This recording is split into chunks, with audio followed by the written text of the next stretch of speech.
এক অসহায় মায়ের নিথর দেহ 7 দিন যাবৎ রোমে পড়েছিল, কেউ জানেই না।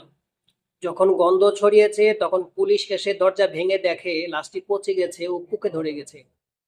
অথচ ওই মহিলার 3 ছেলে, এক ছেলে কানাডায় থাকে, এক ছেলে যুগ্ম মহাসচিব, আরেক ছেলে বিশ্ববিদ্যালয়ের শিক্ষক।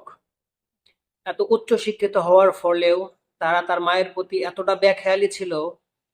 মিরপুরে 5 তলা ভবনে এমন একটি কক্ষে রেখেছিল যেখানে সুস্থ মানুষ থাকলেও অসুস্থ হয়ে যাবে, এমনই একটি অস্বাস্থ্যকর পরিবেশে তারা তার মাকে রেখেছে।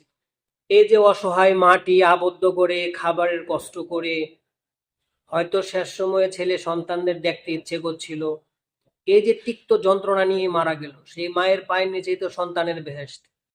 এমন আচরণের পরে কিভাবে জান্নাত আশা করা সম্ভব? আল্লাহ পাক কোরআনে বলেন, ওয়াকাদা রাব্বুকা আল্লা তা'বুদু ইল্লা ইয়্যাহু ওয়া বিল ওয়ালিদাইনি ইহসানা ইম্মা ইয়াবলুগান্না ইনদাকাল কিবারা আহাদুহুমা আও কিলাহুমা ফালা তাকুল লাহুমা উফফিন ওয়া লা তানহারহুমা ওয়া কুল লাহুমা কাওলান কারীমা ওয়াখফিজ লাহুমা জানাহাদ দুল্লি মিনার রাহমাতি ওয়া কুর রাব্বিরহামহুমা কামা রাব্বায়ানি সগীরা।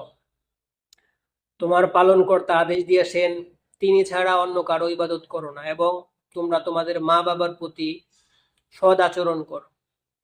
তাদের মধ্যে কেউ অথবা উভয়ে যদি তোমার জীবদ্দশায় পার্থক্যে উপনীত হয়, তবে তাদের সাথে শব্দটিও বলো না, এবং তাদেরকে ধমক দিও না।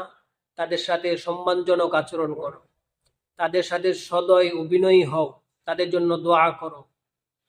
হে আমার পালনকর্তা, তাদের রহম করুন, যেমনটি তারা আমার শৈশবে স্নেহের সাথে লালন পালন করেছিল।